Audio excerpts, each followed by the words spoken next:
All right, folks, welcome back to Mike and Maurice's Mind Escape. We have episode number 190 today, or I should say tonight. We're going to be discussing the new discovery from the Fermilab.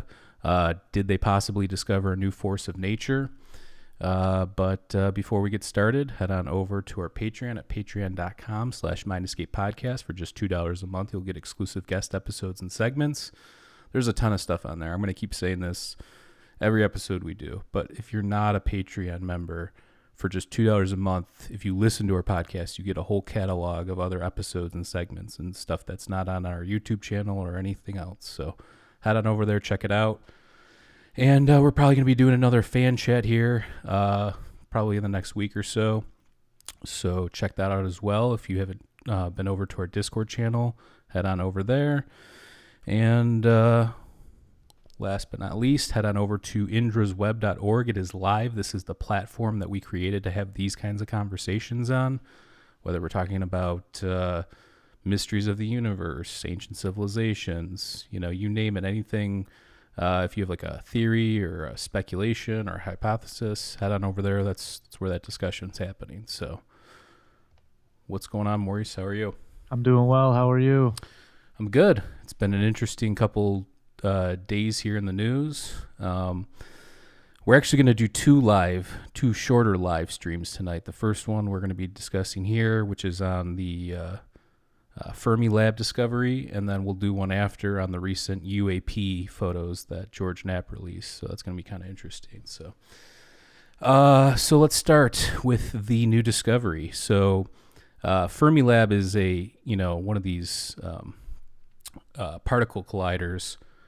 I don't think it's as large as the Large Hadron Collider, if I'm not mistaken. Why don't you look that up, Maurice, while we're getting into this. But this is actually not far from me. It's in Batavia, Illinois, which is, I've had clients out there. That's only like 30 minutes, 40 minutes west of me, so that's not far at all. And what they were doing is they were searching for signs of new phenomenon physics by studying the behavior of subatomic particles called muons. Now, the forces that we normally encounter on a day-to-day basis are gravity, electromagnetism, the strong force, and the weak force. Gravity and electromagnetism are responsible for electricity and magnetism. The strong and weak forces determine the behavior of subatomic particles. Now, physicists say they have found possible signs of a fifth fundamental force of nature. The potential fifth fundamental force might explain some of the bigger questions about the universe that have puzzled scientists for decades. Obviously, there's a few things going on. You don't really have a unified theory between particle or quantum physics and classical physics. But, that's kind of, maybe this will be some sort of breakthrough that leads to something like that. There's different theories too. People have different theories on that already, but let's see here. There's a quote from the UK Science and Technology Facility Council, and they said, this provides strong evidence for the existence of an undiscovered subatomic particle or new force. There's currently one. Okay, so here's the thing. This is not like a set in stone thing, as we talk about all the time on the show, the philosophy of science.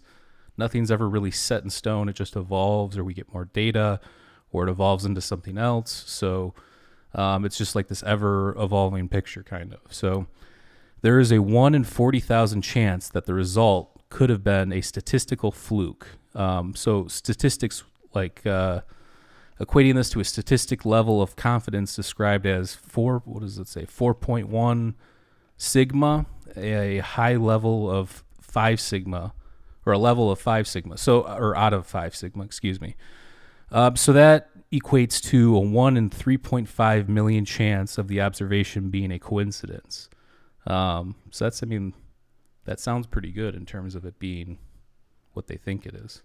Absolutely. Yeah, I'm having a hard time seeing which one is the bigger one. But I think the Large Hadron Collider is the biggest one. Yeah, I think you're right on that. Let's see here. Let's see, what else did they have to say? So there's a good article, too, from the Fermilab that I actually posted down below this video all the way at the bottom. You can go check it out. Um.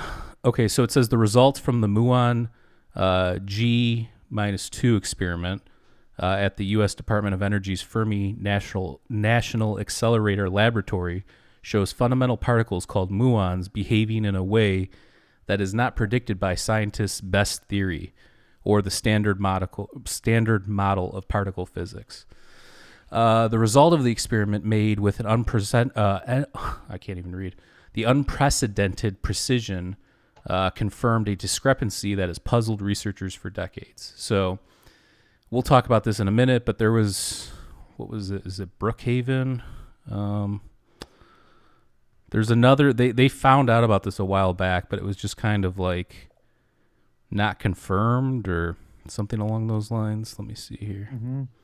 Yeah, Brookhaven National Laboratory. They kind of found evidence for this a long time ago, but it was never confirmed or really a lot of research was done on it. So obviously that's good data in terms of they can look at that. So I think that 4.1 sigma that I mentioned, I think it was a 3.5 before when they initially looked at that, if I'm not mistaken. Brookhaven was a 4.2 sigma. Oh, was it? Yeah. Okay. So that's interesting. Maurice is actually getting those facts checked today. Yeah, well, I read the article and I'm looking at the article myself. I have some out of the box type ideas, but we'll get to those later. Or not. You better watch it. All right. So, where did I leave off? Okay, so there's strong evidence that the muons deviate from the standard model calculation, and this might hint at exciting new physics. So you see like the headlines, it'll say new, fifth force of nature discovered or new physics discovered. Mm-hmm. I mean, like I said, we'll see what comes out of this, but it's definitely exciting, and there's a lot of mysteries to the universe, not just the dark matter and dark energy, but, like I mentioned, the two, quantum physics and classical physics not being unified, and among other things. Right. Okay. Let's see here. We have a quote. It says, "Today is an extraordinary day, long awaited not only by us, but the whole international physics community." This was Graziano Venazzoni, co-spokesperson of the Muon G-2 experiment and the physicist at the Italian National Institute for Nuclear Physics. Another quote. "A large amount of credit goes to the young researchers who, with their talent, ideas, and enthusiasms, have allowed us to achieve this incredible result." A muon. Okay, so here's some facts, just so you kind of get an idea of like what a muon is. Yeah. Muon is about 200 times as massive as its cousin, the electron. A muon is an indivisible energy particle. It is unstable. It is an unstable heavy version of the electron, and it also decays. Let's see here. A muon is one of 6 types of leptons. We did a episode on quantum physics like a long time ago, but I don't think we still don't know what what we're talking about. But back then we really didn't know what we were talking about. It says muons occur naturally when cosmic rays strike Earth's atmosphere, and particle accelerators at Fermilab can produce them in large numbers. So there's they show diagrams kind of what's going on of like the magnetism and stuff, and it kind of actually looks like the magnetic field of Earth, like in a way. Like if you think of like a small particle, and then you look at like the way that the magnetic fields, go through Earth, kind of very similar in that regard. Absolutely. Let's see here. Oh, it says like electrons, muons act as if they are tiny they have a tiny internal magnet. In a strong magnetic field, the direction of the muon's magnetic precesses or wobbles, much like the axis of a spinning top or gyroscope. So this was another thing I found that was interesting that has in common with the Earth, was this, it has precession, it wobbles on an axis. So that's one thing that makes our planet unique. And I don't know. I don't know if there's any we would have to talk to a scientist, but I don't know if there's any actual connection or if that's just a characteristic that's more common in the universe that we don't think about, or I don't know. Well, it's definitely a cool thought that it gets smaller as it goes, but who knows how exponentially large it could become. See here. It says the strength of the internal magnet determines the rate of the muon as it processes in an external magnetic field, and it is described by a number of physicists. They call this the G factor. Mm-hmm. This number can be calculated with ultra-high precision. So the other thing that I found interesting about this is this has been kind of like teased for, I think, a couple months or like a month. I kept hearing like something big's coming, something's, so obviously I don't know if it was the science, like a lot of the science community knew about this ahead of time or some journalists or something, but it seemed like this has been something that's been in the works for a bit. Well, yeah, they've had the collider there for, right, or that new magnet there since 2003 or 2013 rather. So I'm sure they had some stuff coming out, before they wanted to release it. Right.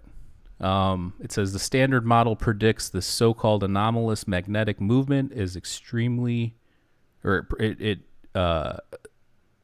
predicts it extremely precisely. This says if the quantum foam, that sounds crazy to think about, quantum foam. If the quantum foam contains additional forces or particles not accounted for by the standard model, that would tweak the Muon G factor further. Oh, that's kind of interesting. Yeah. And the other thing too is if you read enough of these kinds of articles and papers, obviously we're not physicists or academics or anything like that, but I like to visualize things. I can kind of get the idea. I've read enough scientific papers now. Obviously, we've been through school too, but I've read enough scientific papers where I can kind of get the idea of what they're talking about. I like to try and visualize at least. Yeah, absolutely. I think we've kind of already been thinking this way after the double slit experiment. Where we can't predict where the particle is going to end up when it goes through the slit. You know what I'm talking about? Yeah, I read something recently, too, and I don't know if this is true, but that they figured out some sort of algorithm to kind of guess where it might end up. I don't know if that's true or not. But there's also a real weird concept, and they've tested this theory before, where if there's a plant in a room and they perform that slit experiment, the light will end up going over the plant more frequently than not. Oh, really? So it's like, it's almost makes you believe that life wants to attract the light because it needs it to live. It's very, very peculiar, but there was something I saw where it was like a light like circling the top of a room and going over a plant. I don't know if that was the same thing or if that was something else, but that might have been part of the experiment. Yeah, I don't know. I'll look at it after we're done with this. It says, this is a quote, this quantity we measure reflects the interactions of the muon with everything else in the universe. But when the theorists calculate the same quantity using all of the known forces and particles in the standard model, we don't get the same answer. This was Renee Fatimi, a physicist at the University of Kentucky, and the simulations manager of the Muon G2 experiment. Here's another quote. This is strong evidence that the muon is sensitive to something that is not in our best theory. So this is something that they did not account for. This is something new to them. That's why it's so exciting. Obviously, when you have all these intelligent people and they're running all these experiments and they've got all the mathematics and physics and quantum physics and all this stuff and they can't account for something, this is very exciting. Absolutely. Let's see here. Okay, so this is about that previous experiment that I was discussing before. The predecessor experiment of the DOE's Brookhaven National Laboratory, which concluded in 2001, offered hints that the muon's behavior disagreed with the standard model. The new measurement from the Muon G2 experiment at the Fermilab strongly agrees with the value found at Brookhaven and diverges from a theory with the most precise measurement to date. So let's see here. The Muon G-2 experiment sends a beam. Okay, so this is how the experiment works. The Muon G-2 experiment sends a beam of muons into the 14-meter storage ring, and then applying a magnetic field where they circulate thousands of times at nearly the speed of light. Detectors lining the ring allow scientists to determine how fast the muons are processing. So that's pretty cool. Yeah, and here's a nice little juicy fact: is they've been studying the Muon G2 for since 1959. Wow. Yeah, I think I read too that they didn't really know a ton about muons, but that when the Fermilab I think focuses heavily on that. So, let's see here. Oh yeah, in its first year of operation in 2018, the Fermilab experiment collected more data than all prior Muon G factor experiments combined, with more than 200 scientists from 35 institutions in 7 countries. Yeah. The Muon G-2 collaboration has now finished analyzing the motion of more than 8 billion muons from that first run. That's crazy. That's a lot of experiments. Here's a couple other quotes from a different article. This is Dr. Mitesh Patel from the Imperial College of London. Let's see here. He was involved with the project. They say that the race is really on now to try and get one of these experiments to really get the proof that is that this is really something new. That will take more data and more measurements and hopefully show evidence that these effects are real. So you do kind of still have some scientists that are kind of not skeptical, but just kind of more reserved about it. I saw a couple things on Twitter too from some physicists where they were discussing how, like I mentioned before, they already had an idea about this kind of, but that there still could be like error involved. So, I mean, who knows really, but I don't know enough about these experiments, but based on those statistics earlier, it seems like it's something that should be pretty, I don't know. I think it could lead to some big discoveries if it's true, or if it proves to be correct. Yeah, absolutely. It's pretty strange. Let's see here. This is from Professor Alanak, has given the possible fifth force various names in his theoretical models. Among them are flavor force, the third family hyperforce, and the most prosaic of them all, B minus L2. So, I mean, flavor force. That sounds like my new band. Sounds like Guy Fieri's new show. So I mean, that's pretty much all the data and info on it. I think, like, we discuss a lot of interesting stuff on the show. We don't always talk about, some of the hard sciences when it comes to physics and particle physics and stuff like that. Like I said, we have touched on it in the past, but I think that this one seemed like too important of a find, at least not to do an episode on it. Absolutely. I'm actually trying to find, because I'm just a little curious about how much that magnet actually cost. Did you see anything on that? No, but I would assume, I mean, all that stuff's got to be... It's astronomical. It's out of this world. It's out of this world. No, it's curious to me because what kind of conclusions do you think would come from something like this? How important to the human race do you think discoveries like this are? To understanding our material realm, I think they're super important. I mean, because we talk about this, like I said earlier, about like science. It's like this ever-evolving picture. Now, let's say some scientist writes a book about this, or some of the findings on this, and kind of runs with it and develops kind of his own, their own theory or offshoot of this. Mm-hmm. what if they find something else new that has to do with this 2 years from now? That person already wrote a book. Are they going to defend that book? Are they going to defend their theory or hypothesis? A lot of people do. I'm not saying all, but it's hard to find. At least we, when we have guests, try and find open-minded scientists that understand those principles and are not so dogmatic to their own theories and stuff. I mean, way back when we had Dr. Brian Keating on, and he wrote that book, Losing the Nobel Prize, and talking about the just the whole culture around the Nobel Prize and how it's so competitive and cutthroat, and people are just trying to like debunk each other's theories and hypotheses, and it's kind of like it's just very brutal and very. Yeah, it's also kind of like a popularity contest to a degree. Sure. Who gets the funding? Who's going out there? Who's shaking the most hands, if you will? And I think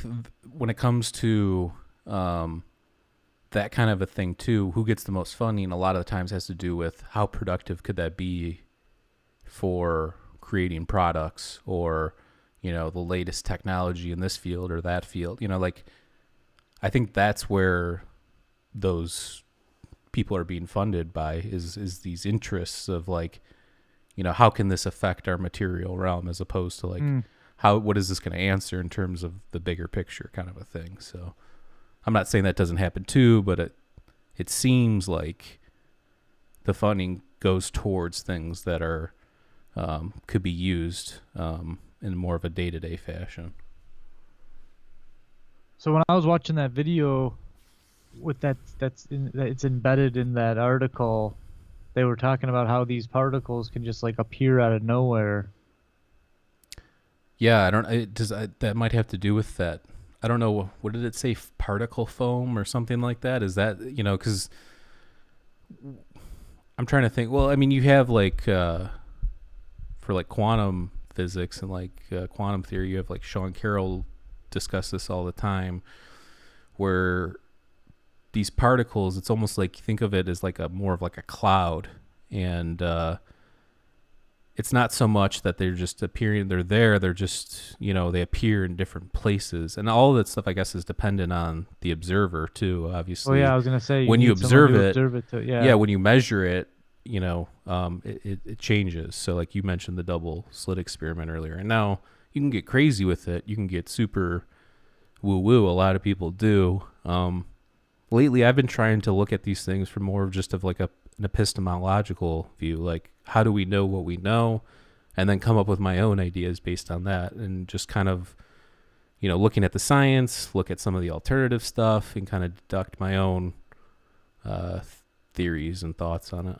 Well, I don't know if I can or not, but can I have a Maurice crazy Maurice moment? Is it going to be like insanely out of the box that just cannot be ever? Because here's the thing, do your thing, say your piece, obviously, but I think we should think more about like, can you prove what you're saying? And if you can't, isn't it just a speculation? I mean, well, this is a speculation to 100%, but I mean, okay, in vein of what we're doing the next episode on.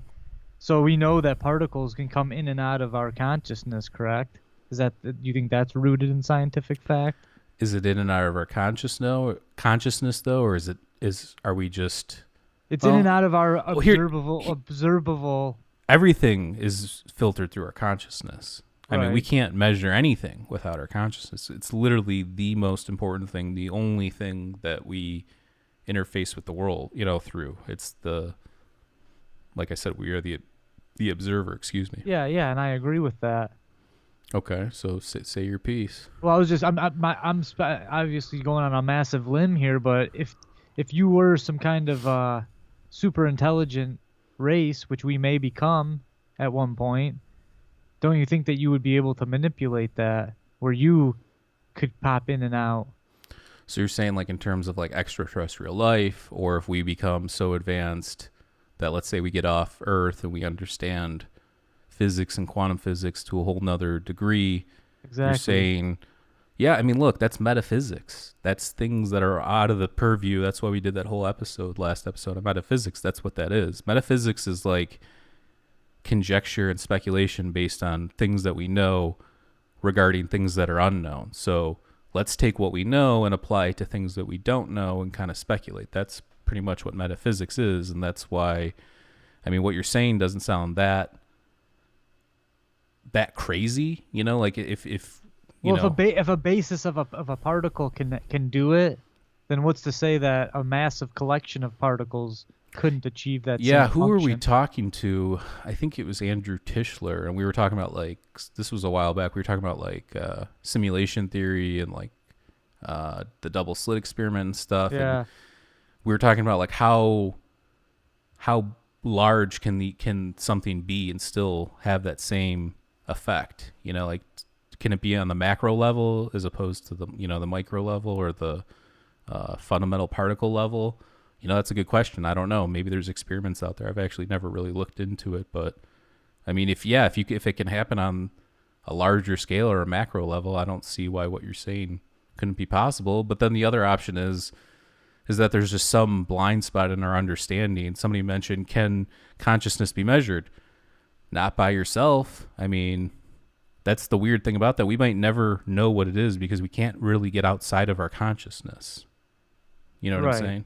Well, like, we can't measure the consciousness of a dog. That's the thing. Like we know what we can do tests on them and have variables change and this and that. Like we know like dogs can't see color, correct? I don't know. Is that cats or dogs? I don't know. I don't know enough. I haven't really looked into animal consciousness or cognition other than just watching those videos on like super intelligent ravens and gray parrots. Right. So we were able to do tests and scientific experiments to determine what these animals kind of are capable of doing, but what's their consciousness level? We still don't really understand that. How does the dog know that you're coming home from work? I mean, you look at like a dog though, and dogs are, forget about like the intelligence, like from, you know, like